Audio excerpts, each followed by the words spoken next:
Baik Bapak Ibu, semua sudah dapat bahan materinya. Terima kasih. Kita lanjutkan tentang makna disiplin. Karena disiplin itu merupakan salah satu dari budaya positif yang harus kita kembangkan di sekolah kita. Di sini disiplin itu berasal dari bahasa Latin, disiplin yang artinya itu adalah belajar. Disiplin diri membuat orang menggali potensinya menuju sebuah tujuan, apa yang dia hargai. Namun dalam budaya kita, makna kata disiplin telah berubah menjadi sesuatu yang dilakukan seseorang pada orang lain untuk mendapatkan kepatuhan. Kecenderungan umum adalah menghubungkan kata disiplin dengan ketidaknyamanan, bukan dengan apa yang kita hargai atau pencapaian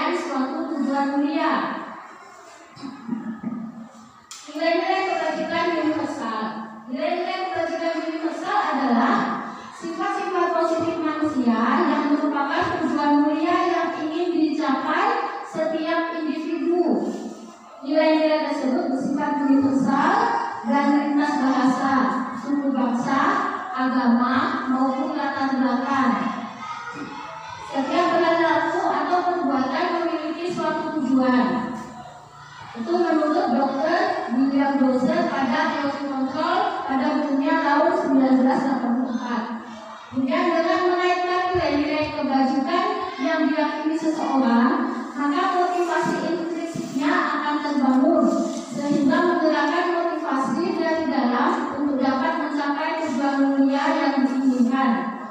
Nilai-nilai kebajikan yang ingin dicapai oleh setiap anak Indonesia kita kenal dengan klausul pelajar Pancasila, yaitu beriman, bertakwa kepada Tuhan Yang Maha Esa dan berakhlak mulia, mandiri, bernalar kritis, berkebinaan global, bergotong royong, dan kreatif.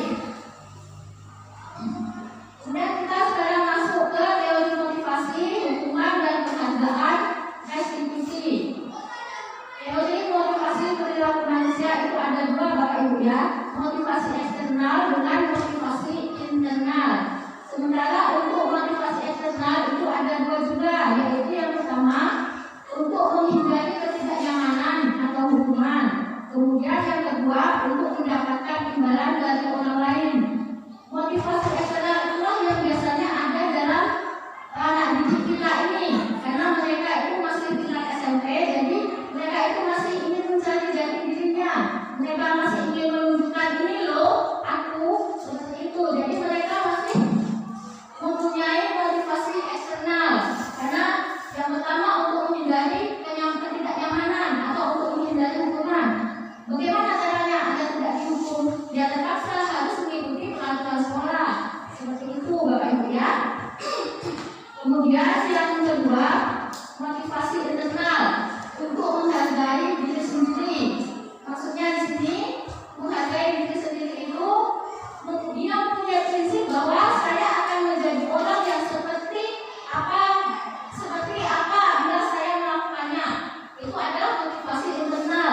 Tetapi kebanyakan kalau anak-anak kita itu belum mempunyai motivasi seperti itu.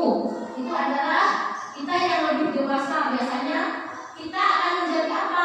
Itu menjadi motivasi internal kita. Sementara kalau menurut Ki Hajar Dewantara, merdeka itu artinya tidak hanya terlepas dari perintah, akan tetapi juga cakap buat memerintah diri sendiri.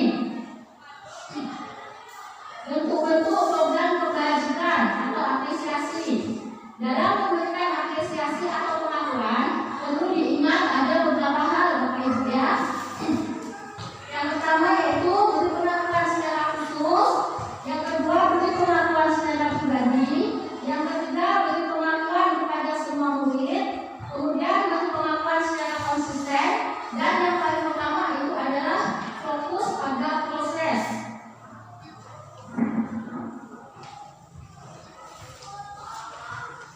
Nah, di sini saya akan menjelaskan tentang perbedaan hukuman dan konsekuensi.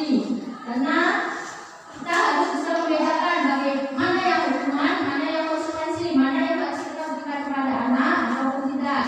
Karena kalau hukuman itu biasanya membuat anak sakit, baik fisiknya maupun hatinya, untuk jangka waktu yang lama.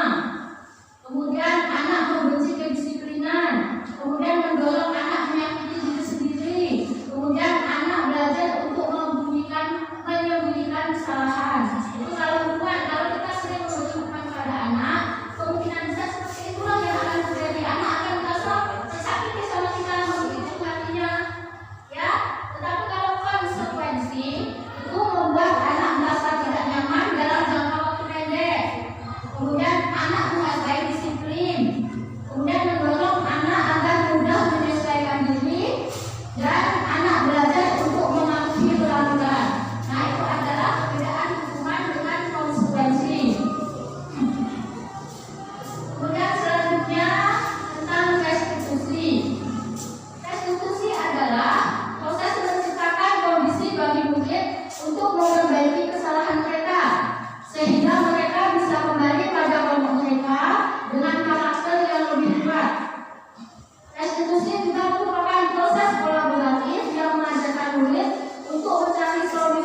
warahmatullahi wabarakatuh.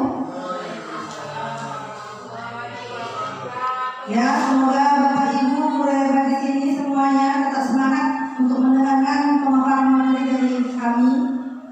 Di sini saya akan membawakan materi tentang keyakinan kelas dan kebutuhan dasar manusia. Keyakinan kelas. Mengapa tidak peraturan saja? Mengapa harus keyakinan kelas yang harus kita buat sebagai guru? Sebagai contoh, mengapa kita memiliki peraturan harus menggunakan helm bila mengendarai kendaraan roda 2? Mengapa juga kita memiliki peraturan 3M, menggunakan masker, mencuci tangan dan menjaga jarak 1,5 meter? Kenapa harus peraturan? Kenapa tidak keyakinan? Selama ini Bapak Ibu guru mengajar di kelas, apakah sudah memakai keyakinan kelas Bapak Ibu? Belum Bapak Ibu. Tapi kalau sebuah peraturan di sekolah kita sendiri sudah ada peraturan ya Bapak Ibu. Peraturan sekolah yang notabene itu berupa konsekuensi, ya, dan lebih cenderung ke hukuman. Dan itu sebenarnya tidak digunakan lagi, tetapi kita lebih ke keyakinan kelas, di mana di keyakinan kelas ini lebih dilihat dari nilai-nilai kebajikan universal pada setiap individu murid. Ya, jadi dengan keyakinan kelas diharapkan timbul, tumbuh nilai-nilai kebajikan yang ada pada setiap individu. Tadi nilai-nilai kebajikan itu sudah dijelaskan oleh rekan kita Ibu Yunisa. Nilai-nilai kebajikan kita itu berpedoman pada profil pelajar Pancasila. Ya.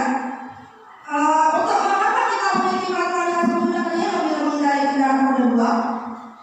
Kalau sebuah peraturan, tentu kita sendiri saja harus menggunakan helm.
mungkin.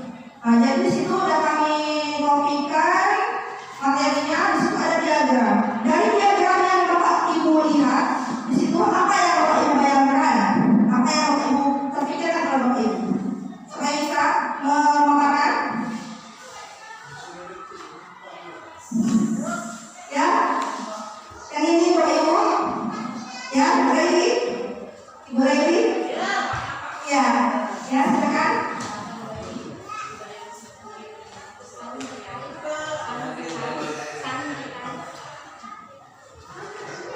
Oh ya, silakan. Setelah melihat diagram itu apa yang terlihat? Di sini ada tulisannya nilai positif, lingkungan positif, keyakinan kelas, kapasitas. Ya. Jadi dari situ dapat Ibu gambarkan seperti apa, Bu? Jadi antara budaya positif dengan lingkungan yang positif itu dan keyakinan kelas dan pengalaman kelas itu ternyata sudah datang. Oh iya, benar sekali ya, ya. Semuanya ini saling berkaitan antara peraturan kelas, keyakinan kelas, lingkungan kelas dan budaya positif. Bagaimana kaitannya? Di sini peraturan kelas tentu berhubungan dengan peraturan di sekolah kita, ya. Tetapi peraturan ini lebih cenderung ke konsekuensi tadinya. Untuk itu kita membuat nanti suatu keyakinan kelas supaya menimbulkan nilai-nilai kebajikan universal pada diri masing-masing murid kita, ya. Jadi setelah membuat keyakinan kelas dengan timbulnya nilai-nilai kebajikan pada setiap murid-murid kita, diharapkan mereka memiliki disiplin positif pada diri mereka. Nah, kalau semua murid kebayangkan saja sudah memiliki disiplin positif, otomatis lingkungan sekolah kita akan menjadi lingkungan yang positif. Dan dari lingkungan positif itu akan terciptalah budaya yang positif pula, ya. Jadi seperti itu ya Bapak Ibu. Terus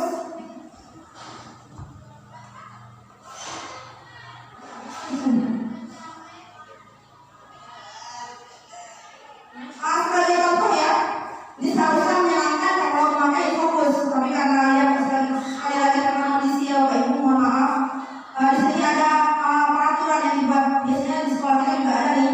Selalu kembalikan buku ke tempatnya. Ada peraturan seperti itu kan? Ada dilarang mengganggu orang lain, dilarang melakukan kekerasan. Semua itu ada sebuah peraturan. Dan peraturan itu harus kita hubungkan dengan keyakinan kelas. Berhubungannya bagaimana? Selalu kembalikan buku ke tempatnya. Berarti keyakinan kelas yang harus dimiliki anak itu seperti apa? Nilai apa yang harus ada dalam diri anak itu? Dengan dia selalu kembalikan buku ke tempatnya. Oh iya, Ibu. Berarti nilai tanggung jawab yang harus dimiliki oleh setiap murid dengan selalu kembalikan buku ke tempatnya. Ya, jadi murid kita harapkan murid itu memiliki nilai tanggung jawab. Dilarang mengganggu orang lain itu suatu peraturan juga. Nah, jadi di situ nilai kebajikan atau keyakinan kelas yang akan kita inginkan dari setiap anak itu apa coba Bapak Ibu? Diharapkan anak bagaimana? Apa yang harus timbul dalam diri anak dengan dilarang mengganggu orang lain? Iya, Pak Jodoh, bagus sekali ya Pak Jodoh. Memang iya. Jadi nilai kebajikan yang harus kita inginkan dari anak itu adalah anak itu menghormati orang lain, ya. Dan sebagainya banyak sekali peraturan-peraturan yang ada di sekolah kita yang tinggal kita kaitkan dengan nilai-nilai kebajikan yang kita inginkan, ya, sesuai dengan pedoman profil pelajar Pancasila, ya. Ya Bapak Ibu, materi selanjutnya yaitu tentang kebutuhan dasar manusia. Di sini ada 5 kebutuhan dasar manusia. Yang pertama itu kebutuhan akan kasih sayang dan rasa diterima. Yang kedua, kebutuhan kesenangan. Yang ketiga, kebutuhan kebebasan. Yang keempat, kebutuhan penguasaan. Dan kelima itu kebutuhan untuk bertahan hidup. Sebagai manusia bukan hanya siswa,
menjadi bagian dari suatu kelompok, kasih mengasihi, sayang menyayangi, kebutuhan akan lingkungan dan koneksi sosial, kebutuhan untuk terhubung dengan orang lain, teman, keluarga, pasangan, rekan kerja, kelompok, dan bahkan dengan binatang peliharaan sendiri. Ya, kebutuhan ini biasanya dapat dipenuhi melalui ketulusan dan kehangatan. Jadi hubungan dengan keluarga kita, teman-teman kita, dengan kelompok, dengan guru, dengan coach dan sebagainya. Yang ketiga itu kebutuhan penguasaan, berarti kebutuhan untuk diakui atas kemampuan. Dan kebutuhan ini berhubungan dengan kekuatan seseorang untuk mencapai sesuatu, menjadi kompeten, terampil, memimpin, berprestasi, diakui dan didengar. Kebutuhan ini meliputi harga diri, keinginan untuk dianggap, meninggalkan pengaruh. Kebutuhan ini dapat dipenuhi melalui kegiatan-kegiatan seperti hobi, peserta diri kita, proyek-proyek yang kita berikan kepada anak-anak kita, tugas-tugas sekolah yang menantang, kontekstual dan relevan. Belajar menjadi orang yang kuat, membuat pilihan positif dan bekerja. Yang keempat, itu ada kebutuhan kita untuk kebebasan. Ya, setiap manusia ingin ada kebebasan. Nah, bagaimana dengan kebutuhan ini? Kebutuhan ini kan kebutuhan untuk mandiri, otonom, berarti sendiri, memiliki pilihan, mengembangkan daya lembutnya dan mampu mengendalikan arahnya sendiri. Kebutuhan ini terkait dengan kebebasan untuk memilih dan membuat pilihan. Kebutuhan bergerak, mencoba-coba, mengeksplorasi hal baru dan menarik. Kebutuhan ini dapat dilakukan dengan menyediakan variasi, waktu senggang, memberikan ruang untuk jadi diri sendiri yang merdeka, serta kita butuh untuk liburan. Ya kan Bapak Ibu? Dengan aktivitas sekarang ini, itu kita butuh kebutuhan kebebasan ini. Salah satunya dengan liburan, refreshing, ya kan? Butuh kita Bapak Ibu. Jadi kalau kebutuhan ini kita penuhi, mungkin ada rasa jenuh, ada rasa malas saja, ya, ada dia tak benar.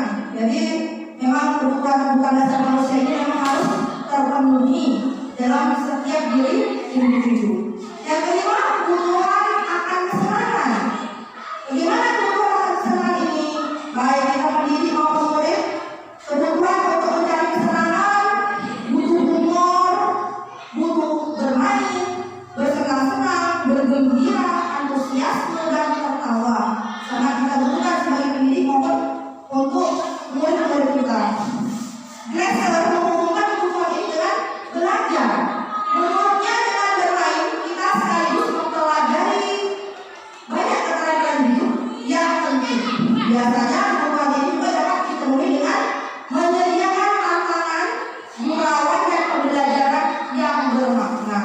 Ya, Bapak Ibu sekalian, jadi sangat penting kita sebagai pendidik ini dengan kita berpedoman kepada pemikiran filosofi Ki Hajar Dewantara, yang dimana kita sebagai pendidik ini harus senantiasa selalu menuntun, mau tidak mau harus selalu menghambat kepada murid dengan cara memfasilitasi para peserta didik kita. Kita juga harus memenuhi kebutuhan dasar yang dibutuhkan oleh setiap peserta didik kita dengan cara-cara yang telah ditentukan. Ya, salah satunya yaitu dengan membuat keyakinan kelas. Ya, Bapak Ibu, dengan membuat keyakinan kelas, mudah-mudahan nanti kebutuhan dasar dari murid kita akan terpenuhi, juga akan menimbulkan nilai-nilai kebajikan dalam diri murid-murid kita, sehingga akan menimbulkan disiplin positif bagi setiap murid kita yang nantinya akan menciptakan lingkungan yang positif, lingkungan yang menurut kita akan nyaman, aman, menyenangkan dan membahagiakan murid-murid kita, sehingga sekolah kita akan tercipta budaya positif. Ya Bapak Ibu, itu pemaparan dari saya. Terima kasih atas waktu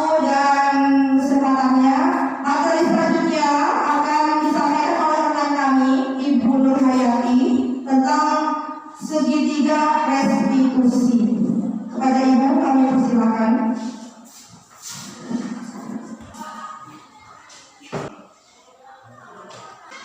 Assalamualaikum warahmatullahi wabarakatuh.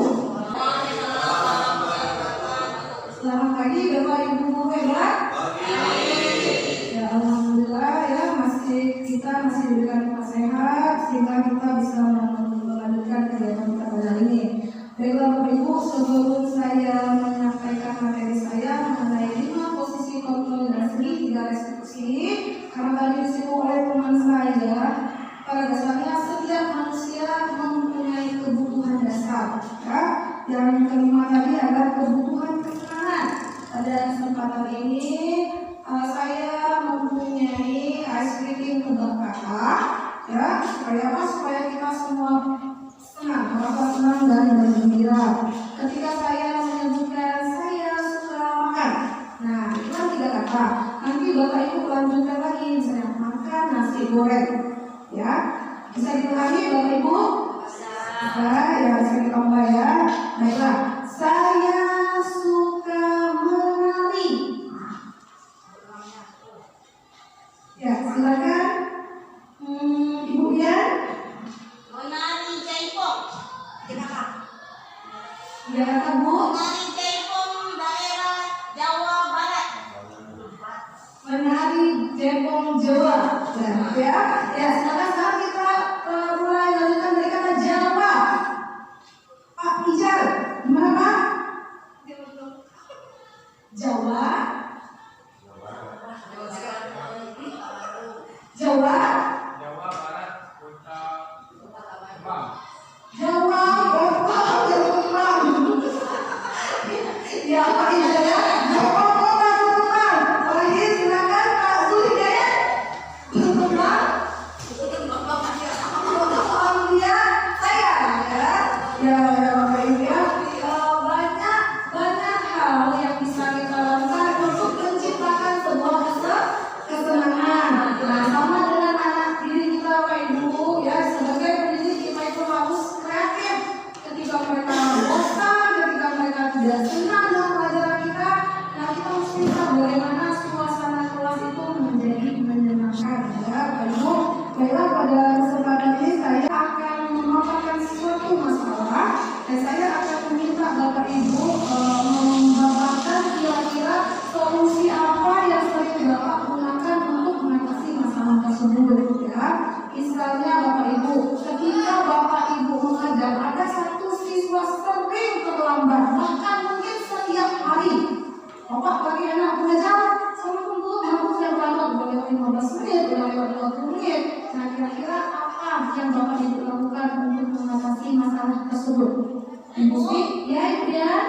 Dengan memberi nasihat dan mencontoh teladan yang baik kepada siswa.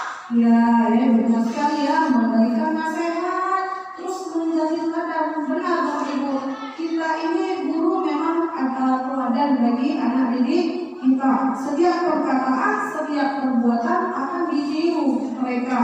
Dan kita harus berhati-hati kenapa Bapak Ibu, setiap perkataan yang kita lakukan, setiap perbuatan yang kita lakukan itu akan membekas di ingatan anak didik kita ya.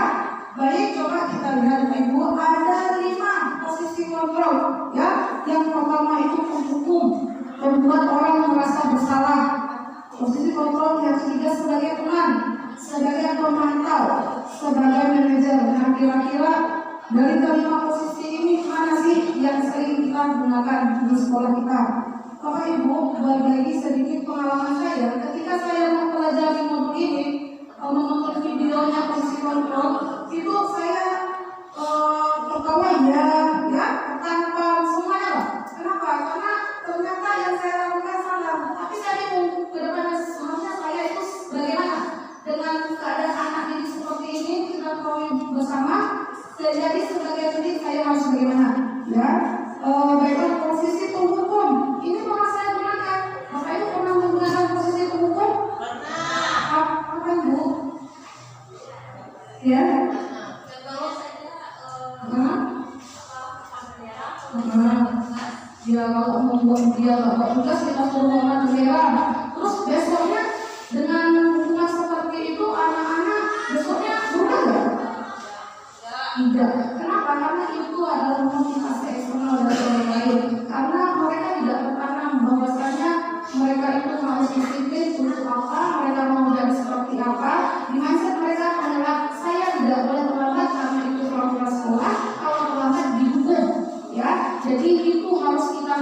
Bapak Ibu.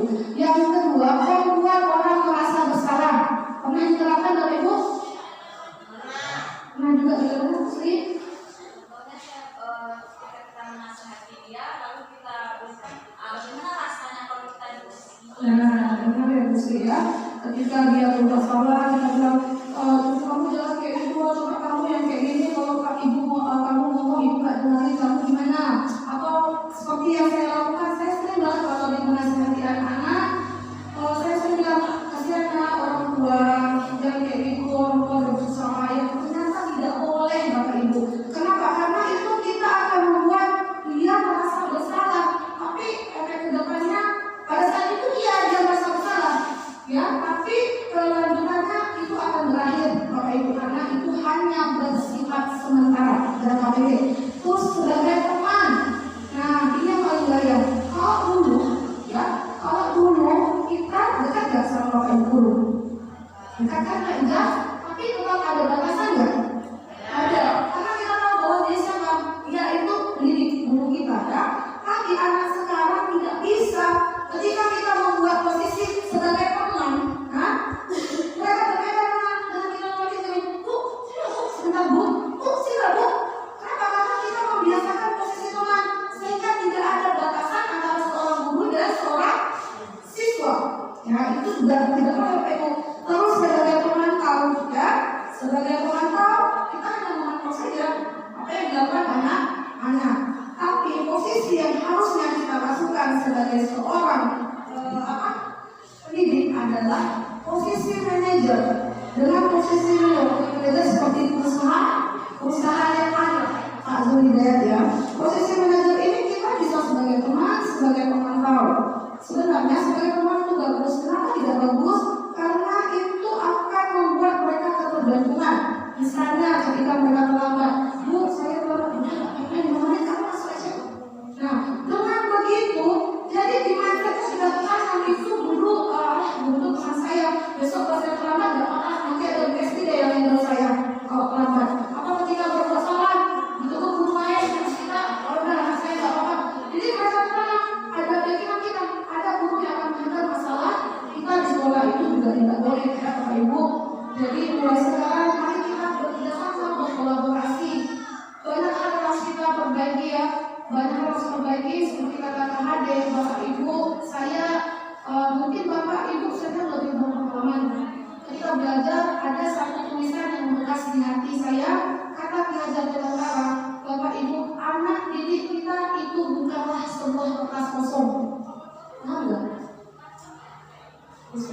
Ya, bukan kertas kosong dalam arti apa? Kita sebagai pendidik tidak boleh sesuka hati kita mencoret. Mau dijadikan apa sih anak-anak ini? Ternyata tidak boleh. Anak-anak itu mempunyai bakat. Tidak lagi yang mereka punya. Sebagai pendidik kita harus menuntun, mengamalkan ini loh. Karena kata-kata Ki Hajar Dewantara, kalau padi meskipun dia dipanen yang besar, tapi kalau yang menjaganya, yang mengukur dan bentuk yang bagus, sebesar apapun lahan itu, maka padi akan tumbuh sama dengan anak didik kita. Yang sudah kita lakukan selama ini begini, misalnya dia nggak senang bahasa Inggris, terpaksa dia. Kamu harus tuntas, ya? Kamu harus tuntas belajarnya harus selesai. Ternyata tidak boleh Bapak Ibu. Jadi memang banyak hal yang harus kita pelajari. Guru ketika mereka saya bilang buku ini harus menghambakan itu dalam artian bukan berarti kalau mereka mau begini yang tidak baik kita turuti, tidak Bapak Ibu ya. Selanjutnya, nah ini contoh-contoh pernyataannya. Saya kecewa sekali dengan kamu. Kok kamu begitu sih? Ibu udah kayak gini. Ternyata itu tidak boleh. Itu dalam posisi kontrol membuat orang merasa bersalah. Terus sebagai teman, ayolah lakukan demi hidup ya. Ibu loh. Ya, kenapa nggak boleh juga Pak Ibu? Mari sama-sama kita belajar. Baiklah Bapak Ibu, selanjutnya saya akan menyampaikan materi mengenai segitiga restitusi. Tadi sudah dijelaskan teman saya, restitusi itu adalah cara yang dilakukan untuk mengatasi masalah. Tapi anak-anak nanti dengan sendirinya akan mengetahui apa yang harus mereka lakukan atas kesalahan yang mereka lakukan. Bapak Ibu, terkadang kita sebagai pendidik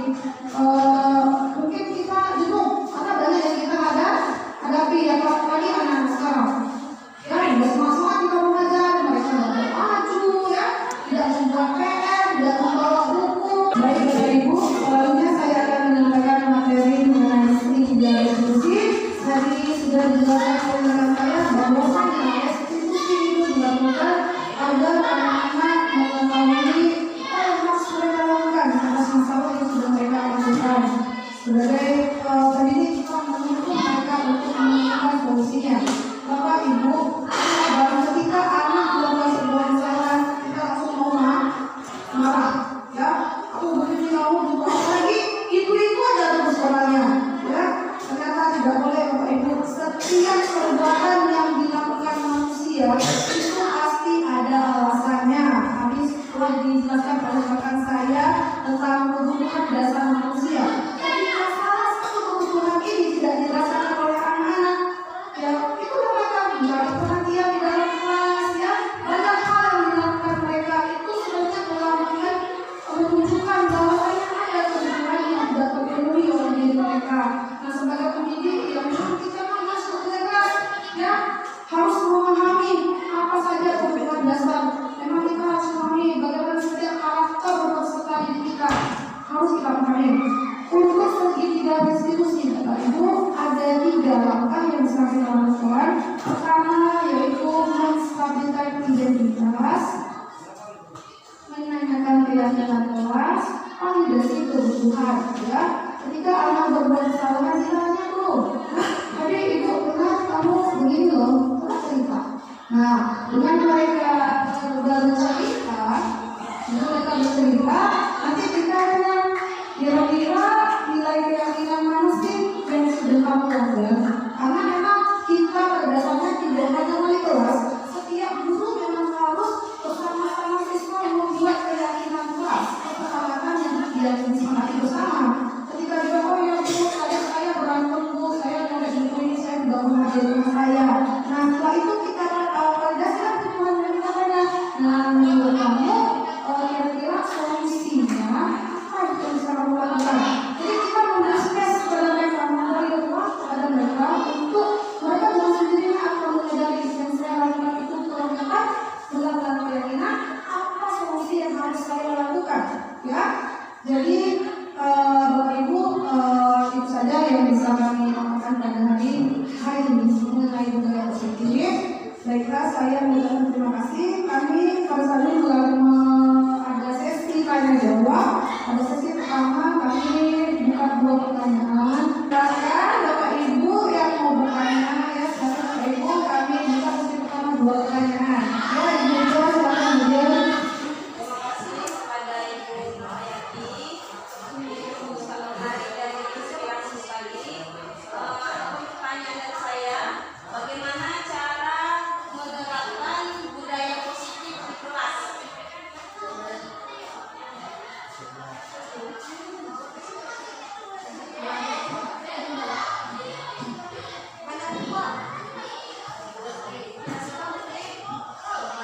Terima kasih atas kesempatannya. Yang saya tanyakan di sini, posisi kontrol manakah yang paling baik dalam menyelesaikan permasalahan siswa? Sekian. Terima kasih Bu. Di sini saya akan berusaha menjawab untuk yang pertanyaan kemudian. Bagaimana cara membuat atau menerapkan budaya positif di kelas? Ya, cara kita untuk membuat atau untuk melaksanakan budaya positif di kelas itu bisa kita laksanakan yang pertama dengan kita membuat keyakinan kelas dulu. Jadi sebelum kita mulai pelajaran, setiap awal seperti saudara itu wali kelas ataupun guru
Fitri Ibu Sri. Penambahan dari Bapak mungkin.